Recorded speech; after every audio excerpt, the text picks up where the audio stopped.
Bienvenido a la ruta del libro, donde puedes llegar a todos tus libros favoritos. Recuerda darle like y activar la campanita para que no te pierdas ningún capítulo. Las aventuras de Sherlock Holmes, el hombre del labio torcido, Arthur Conan Doyle. Isa Whitney, hermano del difunto Elias Whitney, D.D., director del Colegio de Teología de St. George, era adicto perdido al opio. Según tengo entendido, adquirió el hábito a causa de una típica extravagancia de estudiante, habiendo leído en la universidad la descripción que hacía de Quincy de sus ensueños y sensaciones 10, había empapado su tabaco en láudano con la intención de experimentar los mismos efectos. Descubrió, como han hecho tantos otros, que resulta más fácil adquirir el hábito que librarse de él, y durante muchos años vivió esclavo de la droga, inspirando una mezcla de horror y compasión a sus amigos y familiares. Todavía me parece que lo estoy viendo, con la cara amarillenta y fofa, los párpados caídos y las pupilas reducidas a un puntito, encogido en una butaca y convertido en la ruina y los despojos de un buen hombre. Una noche de junio de 1889 sonó el timbre de mi puerta, aproximadamente a la hora en que uno da el primer bostezo y echa una mirada al reloj. Me incorporé en mi asiento, y mi esposa dejó su labor sobre el regazo y puso una ligera expresión de desencanto. «Un paciente», dijo. «Vas a tener que salir». Solté un gemido, porque acababa de regresar a casa después de un día muy fatigoso. Oímos la puerta que se abría, unas pocas frases presurosas y después unos pasos rápidos sobre el linóleo. Se abrió de par en par la puerta de nuestro cuarto, y una dama vestida de oscuro y con un velo negro entró en la habitación.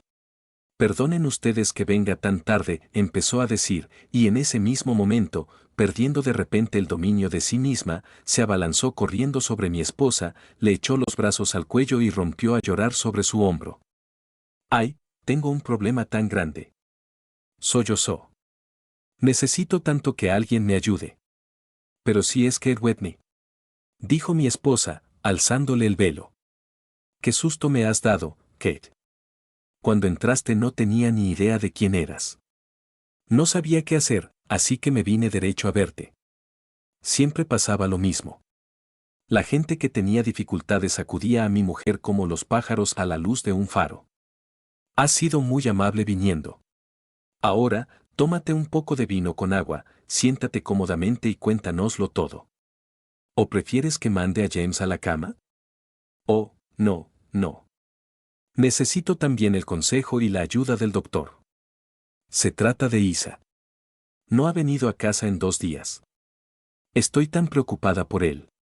No era la primera vez que nos hablaba del problema de su marido, a mí como doctor, a mi esposa como vieja amiga y compañera del colegio. La consolamos y reconfortamos lo mejor que pudimos. ¿Sabía dónde podía estar su marido?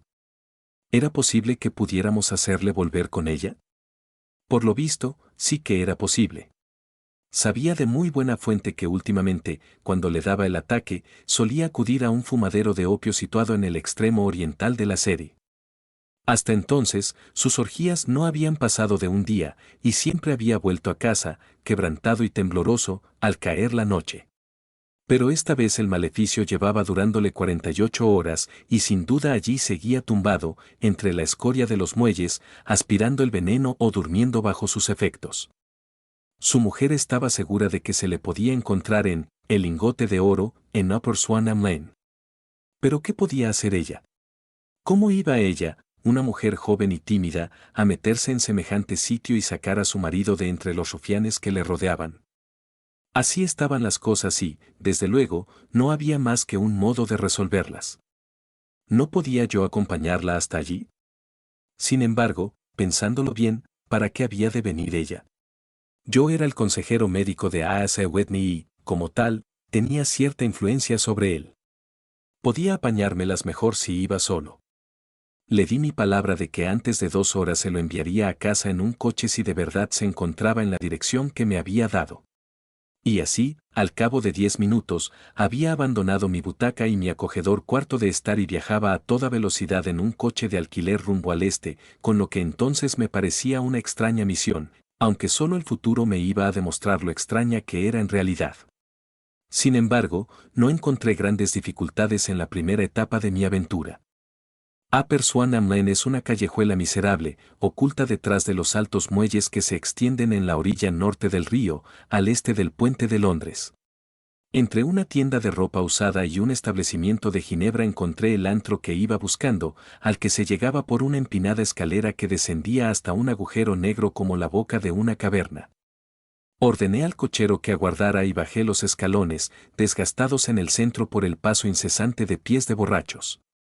A la luz vacilante de una lámpara de aceite colocada encima de la puerta, encontré el picaporte y penetré en una habitación larga y de techo bajo, con la atmósfera espesa y cargada del humo pardo del opio, y equipada con una serie de literas de madera, como el castillo de proa de un barco de emigrantes. A través de la penumbra se podían distinguir a duras penas numerosos cuerpos, tumbados en posturas extrañas y fantásticas, con los hombros encorvados, las rodillas dobladas, las cabezas echadas hacia atrás y el mentón apuntando hacia arriba. De vez en cuando, un ojo oscuro y sin brillo se fijaba en el recién llegado. Entre las sombras negras brillaban circulitos de luz, encendiéndose y apagándose, según que el veneno ardiera o se apagara en las cazoletas de las pipas metálicas. La mayoría permanecía tendida en silencio, pero algunos murmuraban para sí mismos y otros conversaban con voz extraña, apagada y monótona. Su conversación surgía en ráfagas y luego se desvanecía de pronto en el silencio, mientras cada uno seguía mascullando sus propios pensamientos, sin prestar atención a las palabras de su vecino. En el extremo más apartado había un pequeño brasero de carbón y a su lado un taburete de madera de 3 patas en el que se sentaba un anciano alto y delgado, con la barbilla apoyada en los puños y los codos en las rodillas, mirando fijamente el fuego. Al verme entrar, un malayo de piel cetrina se me acercó rápidamente con una pipa y una porción de droga, indicándome una litera libre. Gracias, no he venido a quedarme, dije. Hay aquí un amigo mío, el señor A.C. Whitney, y quiero hablar con él. Hubo un movimiento y una exclamación a mi derecha y, atisbando entre las tinieblas, distinguí a Whitney, pálido, ojeroso y desaliñado, con la mirada fija en mí. Dios mío. Es Watson. Exclamó. Se encontraba en un estado lamentable, con todos sus nervios presa de temblores. Oiga, Watson, ¿qué hora es? Casi las 11. ¿De qué día? Del viernes, 19 de junio. Cielo santo. Creía que era miércoles. Y es miércoles. ¿Qué se propone usted asustando a un amigo? Sepultó la cara entre los brazos y comenzó a sollozar en tono muy agudo. Le digo que es viernes, hombre. Su esposa lleva 2 días esperándole. Debería estar avergonzado de sí mismo. Y lo estoy. Pero usted se equivoca, Watson, solo llevo aquí unas horas, 3 pipas, 4 pipas, ya no sé cuántas. Pero iré a casa con usted. ¿Ha traído usted un coche? Sí, tengo uno esperando. Entonces iré en él. Pero seguramente debo algo. Averigüe cuánto debo, Watson. Me encuentro incapaz. No puedo hacer nada por mí mismo. Recorrí el estrecho pasadizo entre la doble hilera de durmientes, conteniendo la respiración para no inhalar el humo infecto y estupefaciente de la droga, y busqué al encargado. Al pasar al lado del hombre alto que se sentaba junto al brasero, sentí un súbito tirón en los faldones de mi chaqueta y una voz muy baja susurró, siga adelante y luego vuélvase a mirarme. Las palabras sonaron con absoluta claridad en mis oídos. Miré hacia abajo. Solo podía haberlas pronunciado el anciano que tenía a mi lado, y sin embargo continuaba sentado tan absorto como antes, muy flaco, muy arrugado, encorvado por la edad, con una pipa de opio caída entre sus rodillas, como si sus dedos la hubieran dejado caer de puro relajamiento. Avancé 2 pasos y me volví a mirar. Necesité todo el dominio de mí mismo para no soltar un grito de asombro. El anciano se había vuelto de modo que nadie pudiera verlo más que yo. Su figura se había agrandado, sus arrugas habían desaparecido, los ojos apagados habían recuperado su fuego, y allí, sentado junto al brasero y sonriendo ante mi sorpresa, estaba ni más ni menos que Sherlock Holmes. Me indicó con un ligero gesto que me aproximara y, al instante, en cuanto volvió de nuevo su rostro hacia la concurrencia, se hundió una vez más en una senilidad decrépita y babeante. Holmes. Susurré. ¿Qué demonios está usted haciendo en este antro? Hable lo más bajo que pueda, respondió. Tengo un oído excelente. Si tuviera usted la inmensa amabilidad de librarse de ese degenerado amigo suyo, me alegraría muchísimo tener una pequeña conversación con usted. Tengo un coche fuera. Entonces, por favor, mándelo a casa en él. Puede fiarse de él, porque parece demasiado hecho polvo como para meterse en ningún lío. Le recomiendo también que, por medio del cochero, le envíe una nota a su esposa diciéndole que ha unido su suerte a la mía. Si me espera fuera, estaré con usted en 5 minutos. Resultaba difícil negarse a las peticiones de Sherlock Holmes, porque siempre eran extraordinariamente concretas y las exponía con un tono de lo más señorial. De todas maneras, me parecía que una vez metido Whitney en el coche, mi misión había quedado prácticamente cumplida, y, por otra parte, no podía desear nada mejor que acompañar a mi amigo en una de aquellas insólitas aventuras que constituían su modo normal de vida. Me bastaron unos minutos para escribir la nota, pagar la cuenta de Whitney, llevarlo hasta el coche y verle partir a través de la noche.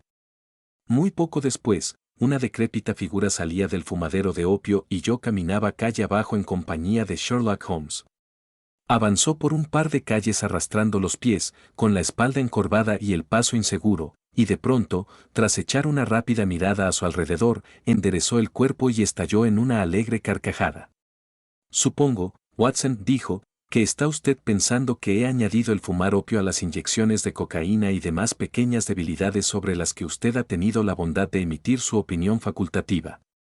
Desde luego, me sorprendió encontrarlo allí. No más de lo que me sorprendió a mí verle a usted. Yo vine en busca de un amigo.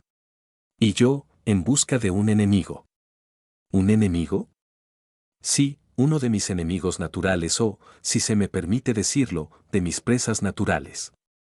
En pocas palabras, Watson, estoy metido en una interesantísima investigación y tenía la esperanza de descubrir alguna pista entre las divagaciones incoherentes de estos adictos, como me ha sucedido otras veces. Si me hubieran reconocido en aquel antro, mi vida no habría valido ni la tarifa de 1 hora, porque ya lo he utilizado antes para mis propios fines, y el bandido del dueño, un antiguo marinero de las Indias Orientales, ha jurado vengarse de mí. Hay una trampilla en la parte trasera del edificio, cerca de la esquina del muelle de Saint Paul, que podría contar historias muy extrañas sobre lo que pasa a través de ella las noches sin luna. ¿Cómo? ¿No querrá usted decir cadáveres? Sí, Watson, cadáveres. Seríamos ricos si nos dieran 1000 libras por cada pobre diablo que ha encontrado la muerte en ese antro. Es la trampa mortal más perversa de toda la ribera del río, y me temo que Naval St. Clair ha entrado en ella para no volver a salir. Pero nuestro coche debería estar aquí. Se metió los 2 dedos índices en la boca y lanzó un penetrante silbido, una señal que fue respondida por un silbido similar a lo lejos, seguido inmediatamente por el traqueteo de unas ruedas y las pisadas de cascos de caballo. Y ahora, Watson, dijo Holmes, mientras un coche alto, de un caballo, salía de la oscuridad arrojando 2 chorros dorados de luz amarilla por sus faroles laterales, ¿viene usted conmigo o no? Si puedo ser de alguna utilidad, un camarada de confianza siempre resulta útil. Y un cronista, más aún. Mi habitación en The Cedars tiene 2 camas. ¿The Cedars? Sí, así se llama la casa del señor St. Clair. Me estoy alojando allí mientras llevo a cabo la investigación. ¿Y dónde está? En Kent, cerca de Lee. Tenemos por delante un trayecto de 7 millas. Pero estoy completamente a oscuras. Naturalmente. Pero enseguida va a enterarse de todo. Suba aquí. Muy bien, John, ya no le necesitaremos. Aquí tiene media corona. Venga a buscarme mañana a eso de las 11. Suelte las riendas y hasta mañana. Tocó al caballo con el látigo y salimos disparados a través de la interminable sucesión de calles sombrías y desiertas que poco a poco se fueron ensanchando hasta que cruzamos a toda velocidad un amplio puente con balaustrada, mientras las turbias aguas del río se deslizaban perezosamente por debajo. Al otro lado nos encontramos otra extensa desolación de ladrillo y cemento envuelta en un completo silencio, roto tan solo por las pisadas fuertes y acompasadas de un policía o por los gritos y canciones de algún grupillo rezagado de juerguistas. Una oscura cortina se deslizaba lentamente a través del cielo y una o dos estrellas brillaban débilmente entre las rendijas de las nubes. Holmes conducía en silencio, con la cabeza caída sobre el pecho y toda la apariencia de encontrarse sumido en sus pensamientos, mientras yo, sentado a su lado, me consumía de curiosidad por saber en qué consistía esta nueva investigación que parecía estar poniendo a prueba sus poderes, a pesar de lo cual no me atrevía a entrometerme en el curso de sus reflexiones. Llevábamos recorridas varias millas y empezábamos a entrar en el cinturón de residencias suburbanas cuando Holmes se desperezó, se encogió de hombros y encendió su pipa con el aire de un hombre satisfecho por estar haciéndolo lo mejor posible. Watson, posee usted el don inapreciable de saber guardar silencio, dijo. Eso le convierte en un compañero de valor incalculable. Le aseguro que me viene muy bien tener a alguien con quien hablar, pues mis pensamientos no son demasiado agradables. Me estaba preguntando qué le voy a decir a esta pobre mujer cuando salga esta noche a recibirme a la puerta. Olvida usted que no sé nada del asunto. Tengo el tiempo justo de contarle los hechos antes de llegar a Lee. Parece un caso ridículamente sencillo y, sin embargo, no sé por qué, no consigo avanzar nada. Hay mucha madeja, ya lo creo, pero no doy con el extremo del hilo. Bien, Watson, voy a exponerle el caso clara y concisamente, y tal vez usted pueda ver una chispa de luz donde para mí todo son tinieblas. Adelante, pues. Hace unos años. Concretamente, en mayo de 1884, llegó a Lee un caballero llamado Naval St. Clair, que parecía tener dinero en abundancia.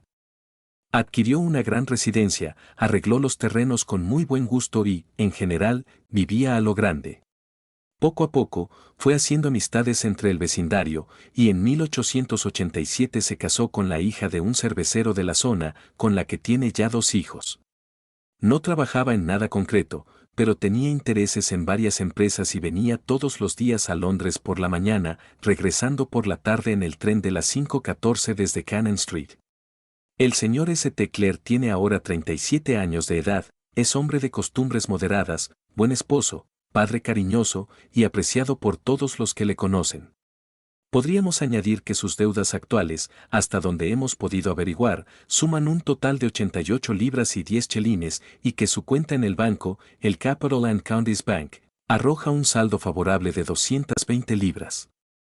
Por tanto, no hay razón para suponer que sean problemas de dinero los que le atormentan.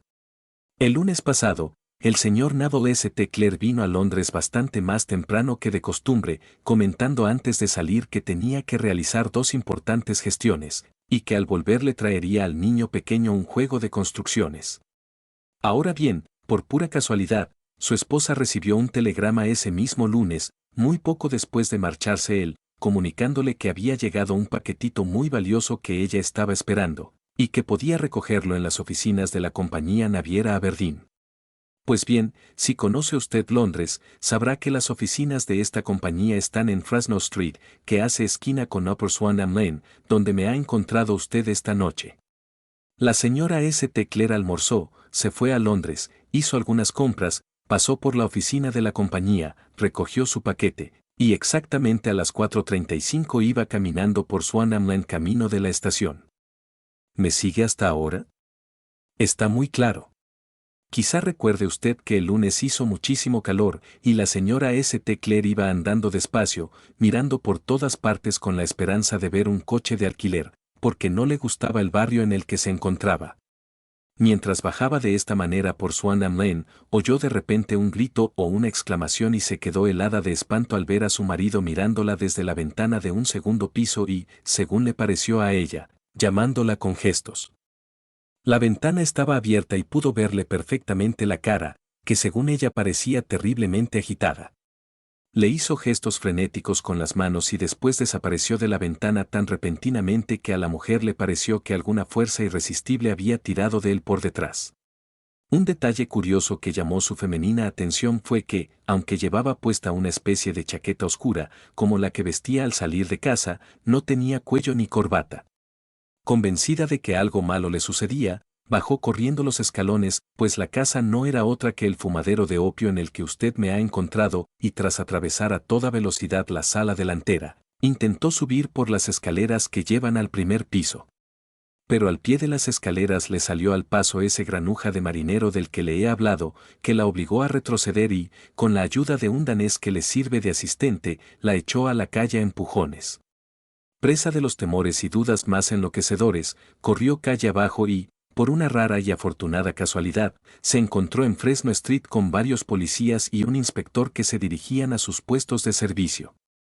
El inspector y 2 hombres la acompañaron de vuelta al fumadero y, a pesar de la pertinaz resistencia del propietario, se abrieron paso hasta la habitación en la que St. Clair fue visto por última vez. No había ni rastro de él. De hecho, no encontraron a nadie en todo el piso, con excepción de un inválido decrépito de aspecto repugnante. Tanto él como el propietario juraron insistentemente que en toda la tarde no había entrado nadie en aquella habitación. Su negativa era tan firme que el inspector empezó a tener dudas, y casi había llegado a creer que la señora St. Clair había visto visiones cuando ésta se abalanzó con un grito sobre una cajita de madera que había en la mesa y levantó la tapa violentamente, dejando caer una cascada de ladrillos de juguete. Era el regalo que él había prometido llevarle a su hijo. Este descubrimiento, y la evidente confusión que demostró el inválido, convencieron al inspector de que se trataba de un asunto grave. Se registraron minuciosamente las habitaciones, y todos los resultados parecían indicar un crimen abominable. La habitación delantera estaba amueblada con sencillez como sala de estar, y comunicaba con un pequeño dormitorio que da a la parte posterior de uno de los muelles. Entre el muelle y el dormitorio hay una estrecha franja que queda en seco durante la marea baja, pero que durante la marea alta queda cubierta por 1,5 metros de agua, por lo menos. La ventana del dormitorio es bastante ancha y se abre desde abajo. Al inspeccionarla, se encontraron manchas de sangre en el alféizar y también en el suelo de madera se veían varias gotas dispersas. Tiradas detrás de una cortina en la habitación delantera, se encontraron todas las ropas del señor Naval St. Clair, a excepción de su chaqueta, sus zapatos, sus calcetines, su sombrero y su reloj, todo estaba allí. No se veían señales de violencia en ninguna de las prendas, ni se encontró ningún otro rastro del señor St. Clair. Al parecer, tenían que haberlo sacado por la ventana, ya que no se pudo encontrar otra salida, y las ominosas manchas de sangre en la ventana daban pocas esperanzas de que hubiera podido salvarse a nado, porque la marea estaba en su punto más alto en el momento de la tragedia. Y ahora, hablemos de los maleantes que parecen directamente implicados en el asunto. Sabemos que el marinero es un tipo de pésimos antecedentes, pero, según el relato de la señora St. Clair, se encontraba al pie de la escalera a los pocos segundos de la desaparición de su marido, por lo que difícilmente puede haber desempeñado más que un papel secundario en el crimen. Se defendió alegando absoluta ignorancia, insistiendo en que él no sabía nada de las actividades de Hugh Boone, su inquilino, y que no podía explicar de ningún modo la presencia de las ropas del caballero desaparecido. Esto es lo que hay respecto al marinero. Pasemos ahora al siniestro inválido que vive en la segunda planta del fumadero de opio y que, sin duda, fue el último ser humano que puso sus ojos en el señor St. Clair. Se llama Hugh Boone, y todo el que va mucho por la serie conoce su repugnante cara. Es mendigo profesional, aunque para burlar los reglamentos policiales finge vender cerillas. Puede que se haya fijado usted en que, bajando un poco por Threadneedle Street, en la acera izquierda, hay un pequeño recodo en la pared. Allí es donde se instala cada día ese engendro, con las piernas cruzadas y su pequeño surtido de cerillas en el regazo. Ofrece un espectáculo tan lamentable que provoca una pequeña lluvia de caridad sobre la grasienta gorra de cuero que coloca en la acera delante de él. Más de una vez lo he estado observando, sin tener ni idea de que llegaría a relacionarme profesionalmente con él, y me ha sorprendido lo mucho que recoge en poco tiempo. Tenga en cuenta que su aspecto es tan llamativo que nadie puede pasar a su lado sin fijarse en él. Una mata de cabello anaranjado, un rostro pálido y desfigurado por una horrible cicatriz que, al contraerse, ha retorcido el borde de su labio superior, una barbilla de bulldog y un par de ojos oscuros y muy penetrantes, que contrastan extraordinariamente con el color de su pelo, todo ello le hace destacar de entre la masa vulgar de pedigüeños. También destaca por su ingenio, pues siempre tiene a mano una respuesta para cualquier pulla que puedan dirigirle los transeúntes. Este es el hombre que, según acabamos de saber, vive en lo alto del fumadero de opio y fue la última persona que vio al caballero que andamos buscando. Pero es un inválido. Dije. ¿Qué podría haber hecho él solo contra un hombre en la flor de la vida? Es inválido en el sentido de que cojea al andar, pero en otros aspectos, parece tratarse de un hombre fuerte y bien alimentado. Sin duda, Watson, su experiencia médica le habrá enseñado que la debilidad en un miembro se compensa a menudo con una fortaleza excepcional en los demás. Por favor, continúe con su relato. La señora St. Clair se había desmayado al ver la sangre en la ventana, y la policía la llevó en coche a su casa, ya que su presencia no podía ayudarles en las investigaciones. El inspector Barton, que estaba a cargo del caso, examinó muy detenidamente el local, sin encontrar nada que arrojara alguna luz sobre el misterio. Se cometió un error al no detener inmediatamente a Boone, ya que así dispuso de unos minutos para comunicarse con su compinche el marinero, pero pronto se puso remedio a esta equivocación y Boone fue detenido y registrado, sin que se encontrara nada que pudiera incriminarle. Es cierto que había manchas de sangre en la manga derecha de su camisa, pero enseñó su dedo índice, que tenía un corte cerca de la uña, y explicó que la sangre procedía de allí, añadiendo que poco antes había estado asomado a la ventana y que las manchas observadas allí procedían, sin duda, de la misma fuente. Negó hasta la saciedad haber visto en su vida al señor Naval St. Clair, y juró que la presencia de las ropas en su habitación resultaba tan misteriosa para él como para la policía. En cuanto a la declaración de la señora St. Clair, que afirmaba haber visto a su marido en la ventana, alegó que estaría loca o lo habría soñado. Se lo llevaron a comisaría entre ruidosas protestas, mientras el inspector se quedaba en la casa, con la esperanza de que la bajamar aportara alguna nueva pista. Y así fue, aunque lo que encontraron en el fango no era lo que temían encontrar. Lo que apareció al retirarse la marea fue la chaqueta de Naval St. Clair, y no el propio Naval St. Clair. ¿Y qué cree que encontraron en los bolsillos? No tengo ni idea. No creo que pueda adivinarlo. Todos los bolsillos estaban repletos de peniques y medios peniques, en total, 421 peniques y 270 medios peniques. No es de extrañar que la marea no se la llevara. Pero un cuerpo humano es algo muy diferente. Hay un fuerte remolino entre el muelle y la casa. Parece bastante probable que la chaqueta se quedara allí debido al peso, mientras el cuerpo desnudo era arrastrado hacia el río. Pero, según tengo entendido, todas sus demás ropas se encontraron en la habitación. ¿Es que el cadáver iba vestido solo con la chaqueta? No, señor, los datos pueden ser muy engañosos. Suponga que este tipo, Boone, ha tirado a Naval St. Clair por la ventana, sin que le haya visto nadie. ¿Qué hace a continuación? Por supuesto, pensará inmediatamente en librarse de las ropas delatoras. Coge la chaqueta y está a punto de tirarla cuando se le ocurre que flotará en vez de hundirse. Tiene poco tiempo, porque ha oído el alboroto al pie de la escalera, cuando la esposa intenta subir, y puede que su compinche el marinero le haya avisado ya de que la policía viene corriendo calle arriba. No hay un instante que perder.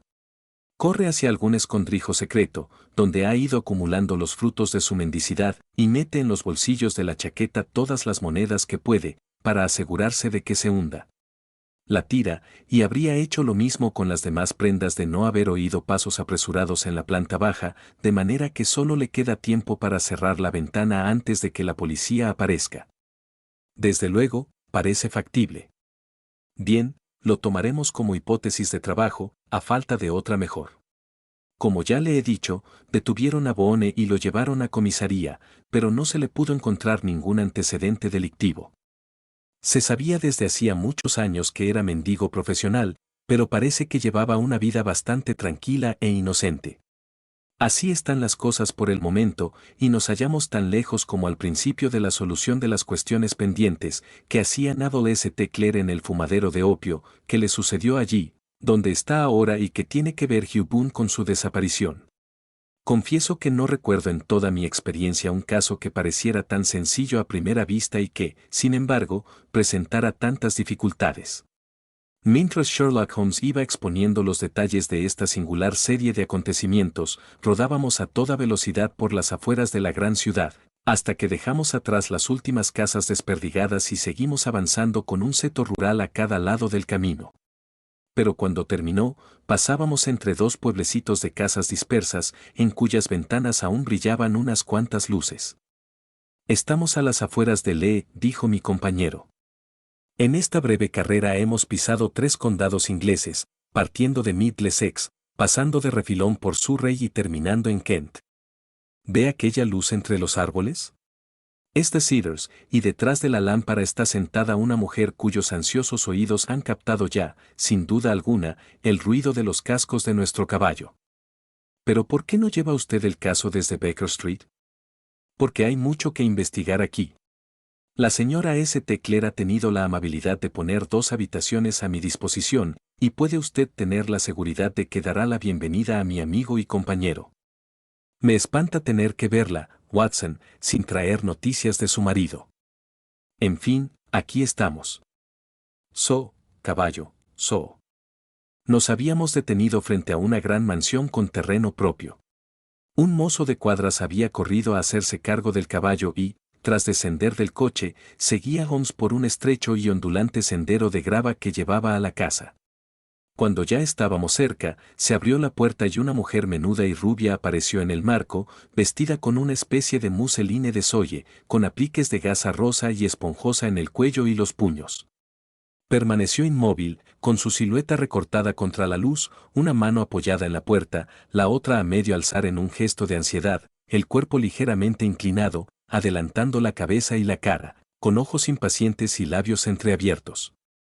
Era la estampa viviente misma de la incertidumbre. ¿Y bien? Gimió. ¿Qué hay? Y entonces, viendo que éramos 2, soltó un grito de esperanza que se transformó en un gemido al ver que mi compañero meneaba la cabeza y se encogía de hombros. ¿No hay buenas noticias? No hay ninguna noticia. ¿Tampoco malas? Tampoco. Demos gracias a Dios por eso. Pero entren. Estará usted cansado después de tan larga jornada. Le presento a mi amigo el Dr. Watson. Su ayuda ha resultado fundamental en varios de mis casos y, por una afortunada casualidad, he podido traérmelo e incorporarlo a esta investigación. Encantada de conocerlo, dijo ella, estrechándome calurosamente la mano. Estoy segura que sabrá disculpar las deficiencias que encuentre, teniendo en cuenta la desgracia tan repentina que nos ha ocurrido. Querida señora, dije. Soy un viejo soldado y, aunque no lo fuera, me doy perfecta cuenta de que huelgan las disculpas. Me sentiré muy satisfecho si puedo resultar de alguna ayuda para usted o para mi compañero aquí presente. Y ahora, señor Sherlock Holmes, dijo la señora mientras entrábamos en un comedor bien iluminado, en cuya mesa estaba servida una comida fría, me gustaría hacerle un par de preguntas francas, y le ruego que las respuestas sean igualmente francas. Desde luego, señora. No se preocupe por mis sentimientos. No soy histérica ni propensa a los desmayos. Simplemente, quiero conocer su auténtica opinión. ¿Sobre qué punto? En el fondo de su corazón, ¿cree usted que Neville está vivo? Sherlock Holmes pareció incómodo ante la pregunta. Francamente. Repitió ella, de pie sobre la alfombra y mirándolo fijamente desde lo alto, mientras Holmes se retrepaba en un sillón de mimbre. Pues, francamente, señora, no. ¿Cree usted que ha muerto? Sí. ¿Asesinado? No puedo asegurarlo. Es posible. ¿Y qué día murió? El lunes. Entonces, señor Holmes, ¿tendría usted la bondad de explicar cómo es posible que haya recibido hoy esta carta suya? Sherlock Holmes se levantó de un salto, como si hubiera recibido una descarga eléctrica. ¿Qué? Rugió. Sí, hoy mismo, dijo ella, sonriendo y sosteniendo en alto una hojita de papel. ¿Puedo verla? Desde luego. Se la arrebató impulsivamente y, extendiendo la carta sobre la mesa, acercó una lámpara y la examinó con detenimiento. Yo me había levantado de mi silla y miraba por encima de su hombro. El sobre era muy ordinario, y traía matasellos de graves en fecha de aquel mismo día, o más bien del día anterior, pues ya era mucho más de medianoche. ¡Qué mal escrito!, murmuró Holmes. No creo que esta sea la letra de su marido, señora. No, pero la de la carta sí que lo es. Observo, además, que la persona que escribió el sobre tuvo que ir a preguntar la dirección. ¿Cómo puede saber eso? El nombre, como ve, está en tinta perfectamente negra, que se ha secado sola.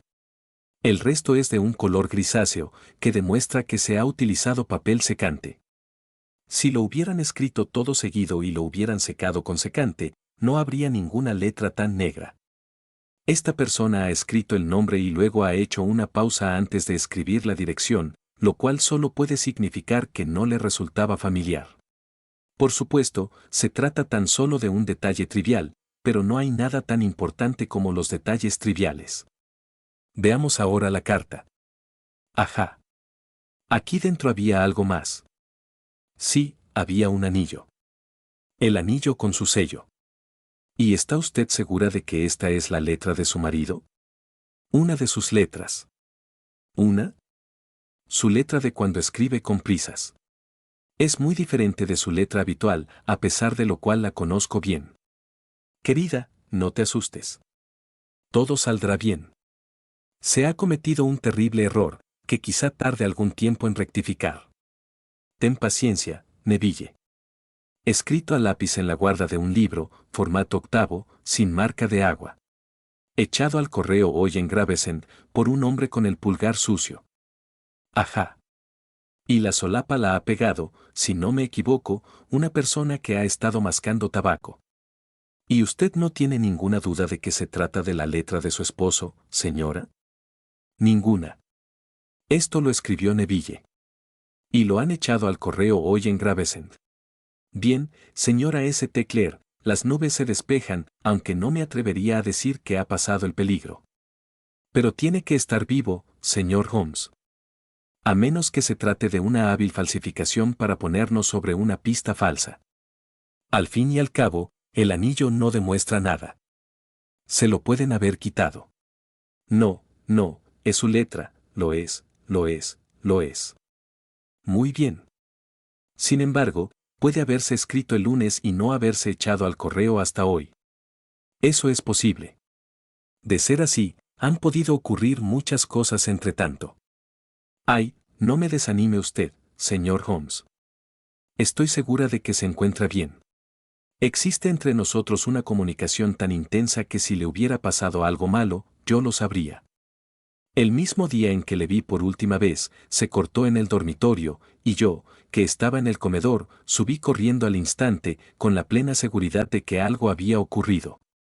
¿Cree usted que puedo responder a semejante trivialidad y, sin embargo, no darme cuenta de que ha muerto? He visto demasiado como para no saber que la intuición de una mujer puede resultar más útil que las conclusiones de un razonador analítico. Y, desde luego, en esta carta tiene usted una prueba bien palpable que corrobora su punto de vista.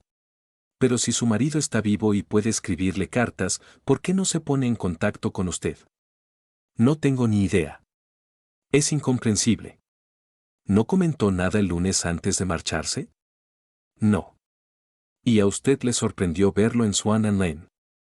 Mucho. ¿Estaba abierta la ventana? Sí. Entonces, él podía haberla llamado. Podía, sí. Pero, según tengo entendido, solo lanzó un grito inarticulado. En efecto. ¿Que a usted le pareció una llamada de auxilio? Sí, porque agitaba las manos. Pero podría haberse tratado de un grito de sorpresa. El asombro, al verla de pronto a usted, podría haberle hecho levantar las manos. Es posible. Y a usted le pareció que tiraban de él desde atrás. Como desapareció tan bruscamente, pudo haber saltado hacia atrás. Usted no vio a nadie más en la habitación. No, pero aquel hombre confesó que había estado allí, y el marinero se encontraba al pie de la escalera. En efecto.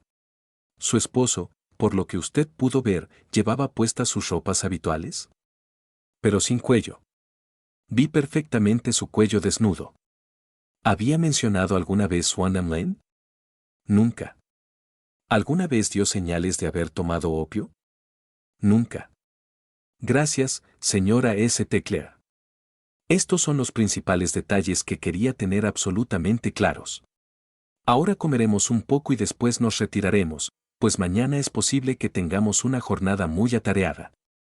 Teníamos a nuestra disposición una habitación amplia y confortable, con 2 camas, y no tardé en meterme entre las sábanas, pues me encontraba fatigado por la noche de aventuras. Sin embargo, Sherlock Holmes era un hombre que cuando tenía en la cabeza un problema sin resolver, podía pasar días, y hasta una semana, sin dormir, dándole vueltas, reordenando los datos, considerándolos desde todos los puntos de vista, hasta que lograba resolverlo o se convencía de que los datos eran insuficientes. Pronto me resultó evidente que se estaba preparando para pasar la noche en vela. Se quitó la chaqueta y el chaleco, se puso una amplia bata azul y empezó a vagar por la habitación, recogiendo almohadas de la cama y cojines del sofá y las butacas. Con ellos construyó una especie de diván oriental, en el que se instaló con las piernas cruzadas, colocando delante de él una onza de tabaco fuerte y una caja de cerillas.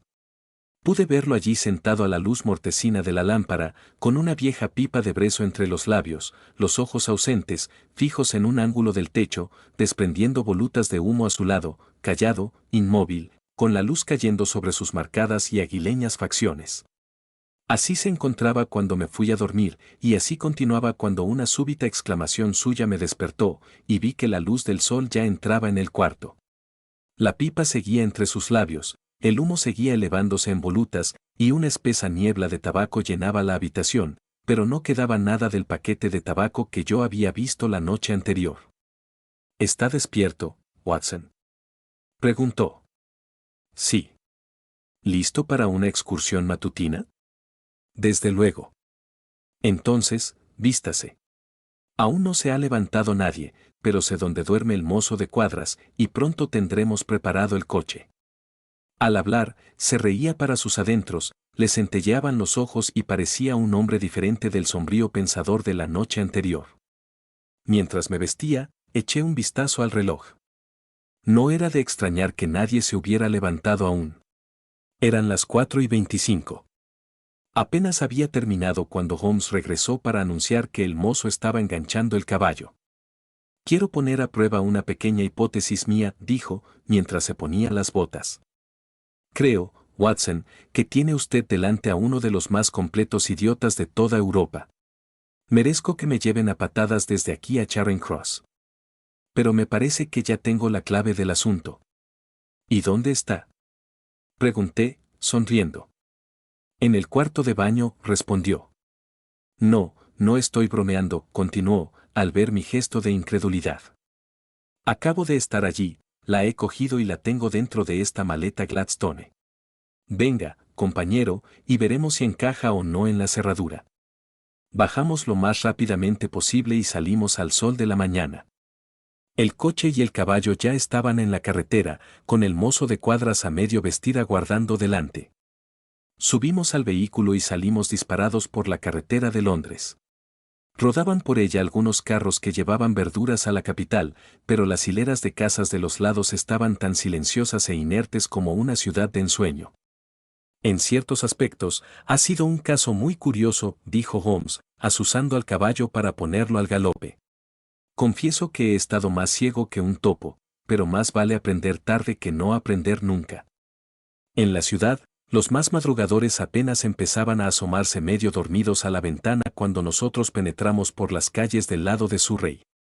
Bajamos por Waterloo Bridge Road, cruzamos el río y subimos a toda velocidad por Wellington Street, para allí torcer bruscamente a la derecha y llegar a Bow Street.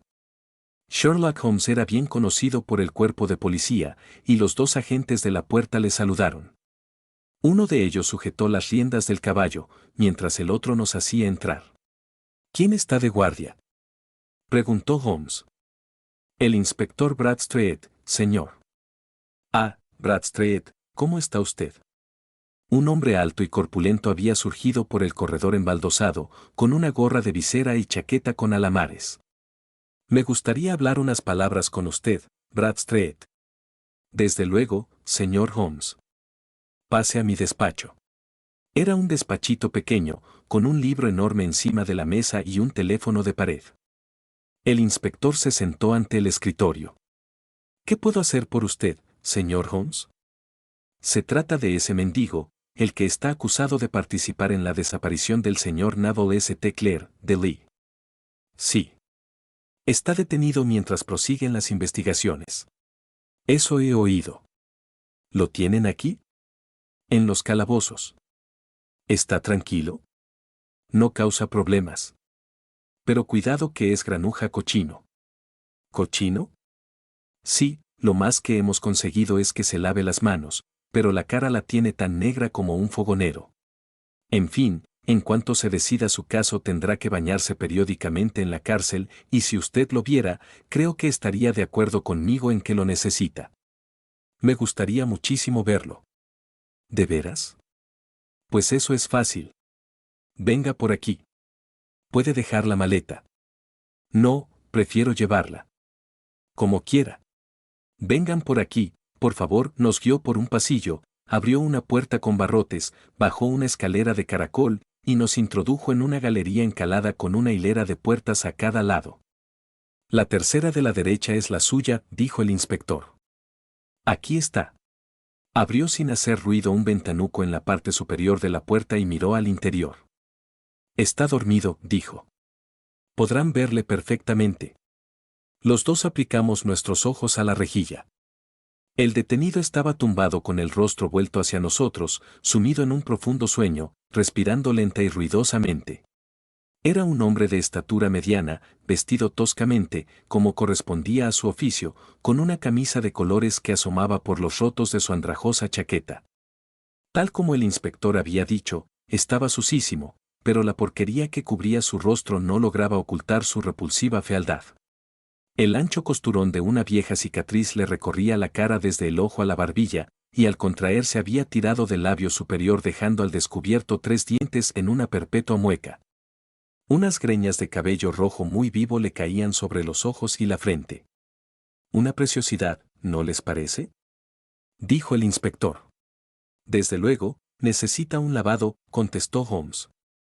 Se me ocurrió que podría necesitarlo y me tomé la libertad de traer el instrumental necesario. Mientras hablaba, abrió la maleta Gladstone y, ante mi asombro, sacó de ella una enorme esponja de baño.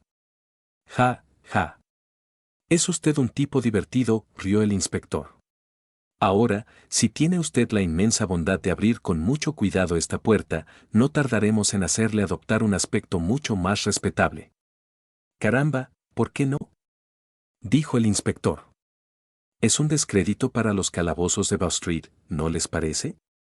Introdujo la llave en la cerradura y todos entramos sin hacer ruido en la celda. El durmiente se dio media vuelta y volvió a hundirse en un profundo sueño. Holmes se inclinó hacia el jarro de agua, mojó su esponja y la frotó con fuerza 2 veces sobre el rostro del preso. Permítame que les presente, exclamó, al señor Naval St. Clair, de Lee, condado de Kent. Jamás en mi vida he presenciado un espectáculo semejante. El rostro del hombre se desprendió bajo la esponja como la corteza de un árbol. Desapareció su repugnante color parduzco. Desapareció también la horrible cicatriz que lo cruzaba, y lo mismo el labio retorcido que formaba aquella mueca repulsiva. Los desgreñados pelos rojos se desprendieron de un tirón, y ante nosotros quedó, sentado en el camastro, un hombre pálido, de expresión triste y aspecto refinado, pelo negro y piel suave, frotándose los ojos y mirando a su alrededor con asombro soñoliento. De pronto, dándose cuenta de que le habían descubierto, lanzó un alarido y se dejó caer, hundiendo el rostro en la almohada. «¡Por todos los santos!», exclamó el inspector. «Pero si es el desaparecido. Lo reconozco por las fotografías». El preso se volvió con el aire indiferente de quien se abandona en manos del destino. «De acuerdo», dijo. «Y ahora, por favor, ¿de qué se me acusa?» «De la desaparición del señor Naval Street». «Oh, vamos, no se le puede acusar de eso, a menos que lo presente como un intento de suicidio», dijo el inspector, sonriendo. «Caramba, llevo 27 años en el cuerpo, pero esto se lleva la palma. Si yo soy Naval St. Clair, resulta evidente que no se ha cometido ningún delito y, por lo tanto, mi detención aquí es ilegal». «No se ha cometido delito alguno, pero sí un tremendo error», dijo Holmes. Más le habría valido confiar en su mujer. «No era por ella, era por los niños», gimió el detenido. «Dios mío, no quería que se avergonzaran de su padre». «Dios santo, qué vergüenza. ¿Qué voy a hacer ahora?». Sherlock Holmes se sentó junto a él en la litera y le dio unas palmaditas en el hombro.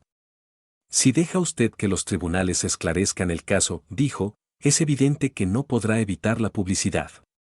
Por otra parte, si puede convencer a las autoridades policiales de que no hay motivos para proceder contra usted, no veo razón para que los detalles de lo ocurrido lleguen a los periódicos.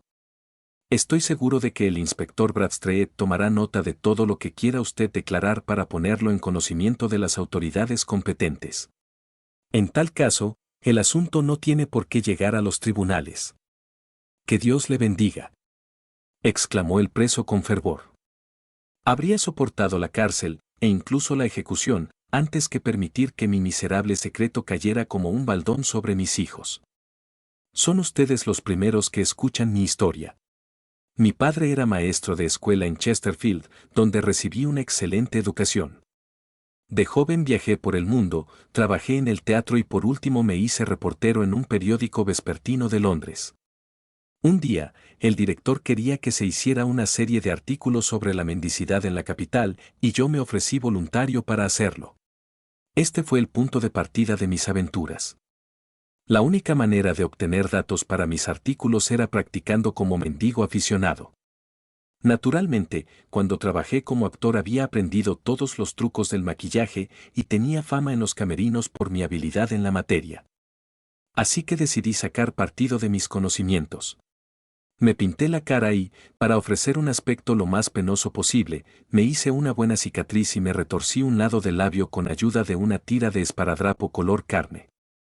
Y después, con una peluca roja y vestido adecuadamente, ocupé mi puesto en la zona más concurrida de la serie, aparentando vender cerillas, pero en realidad pidiendo. Desempeñé mi papel durante 7 horas y cuando volví a casa por la noche descubrí, con gran sorpresa, que había recogido nada menos que 26 chelines y 4 peniques. Escribí mis artículos y no volví a pensar en el asunto hasta que, algún tiempo después, avalé una letra de un amigo y de pronto me encontré con una orden de pago por valor de 25 libras. Me volví loco intentando reunir el dinero y de repente se me ocurrió una idea. Solicité al acreedor una prórroga de 15 días, pedí vacaciones a mis jefes y me dediqué a pedir limosna en la serie, disfrazado. En 10 días había reunido el dinero y pagado la deuda. Pues bien, se imaginarán lo difícil que me resultó someterme de nuevo a un trabajo fatigoso por 2 libras a la semana, sabiendo que podía ganar esa cantidad en un día con solo pintarme la cara, dejar la gorra en el suelo y esperar sentado. Hubo una larga lucha entre mi orgullo y el dinero, pero al final ganó el dinero, dejé el periodismo y me fui a sentar, un día tras otro, en el mismo rincón del principio, inspirando lástima con mi espantosa cara y llenándome los bolsillos de monedas. Solo un hombre conocía mi secreto, el propietario de un tugurio de Swanham Lane donde tenía alquilada una habitación. De allí salía cada mañana como un mendigo mugriento, y por la tarde me transformaba en un caballero elegante, vestido a la última. Este individuo, un antiguo marinero, recibía una magnífica paga por sus habitaciones, y yo sabía que mi secreto estaba seguro en sus manos. Muy pronto me encontré con que estaba ahorrando sumas considerables de dinero. No pretendo decir que cualquier mendigo que ande por las calles de Londres pueda ganar 700 libras al año, que es menos de lo que yo ganaba por término medio, pero yo contaba con importantes ventajas en mi habilidad para la caracterización y también en mi facilidad para las réplicas ingeniosas, que fui perfeccionando con la práctica hasta convertirme en un personaje bastante conocido en la serie. Todos los días caía sobre mí una lluvia de peniques, con alguna que otra moneda de plata intercalada, y muy mal se me tenía que dar para no sacar por lo menos 2 libras. A medida que me iba haciendo rico, me fui volviendo más ambicioso, adquirí una casa en el campo y me casé, sin que nadie llegara a sospechar a que me dedicaba en realidad. Mi querida esposa sabía que tenía algún negocio en la serie. Poco se imaginaba en qué consistía. El lunes pasado, había terminado mi jornada y me estaba vistiendo en mi habitación, encima del fumadero de opio, cuando me asomé a la ventana y vi, con gran sorpresa y consternación, a mi esposa parada en mitad de la calle, con los ojos clavados en mí. Solté un grito de sorpresa, levanté los brazos para taparme la cara y corrí en busca de mi confidente, el marinero, instándole a que no permitiese a nadie subir a donde yo estaba. Oí la voz de mi mujer en la planta baja, pero sabía que no la dejarían subir. Rápidamente me quité mis ropas, me puse las de mendigo y me apliqué el maquillaje y la peluca. Ni siquiera los ojos de una esposa podrían penetrar un disfraz tan perfecto. Pero entonces se me ocurrió que podrían registrar la habitación y las ropas me delatarían. Abrí la ventana con tal violencia que se me volvió a abrir un corte que me había hecho por la mañana en mi casa. Cogí la chaqueta con todas las monedas que acababa de transferir de la bolsa de cuero en la que guardaba mis ganancias. La tiré por la ventana y desapareció en las aguas del Támesis. Habría hecho lo mismo con las demás prendas, pero en aquel momento llegaron los policías corriendo por la escalera y a los pocos minutos descubrí, debo confesar que con gran alivio por mi parte, que en lugar de identificarme como el señor Naval St. Clair, se me detenía por su asesinato. Creo que no queda nada por explicar. Estaba decidido a mantener mi disfraz todo el tiempo que me fuera posible, y de ahí mi insistencia en no lavarme la cara. Sabiendo que mi esposa estaría terriblemente preocupada, me quité el anillo y se lo pasé al marinero en un momento en que ningún policía me miraba, junto con una notita apresurada, diciéndole que no debía temer nada. La nota no llegó a sus manos hasta ayer, dijo Holmes. ¡Santo Dios! ¿Qué semana debe de haber pasado?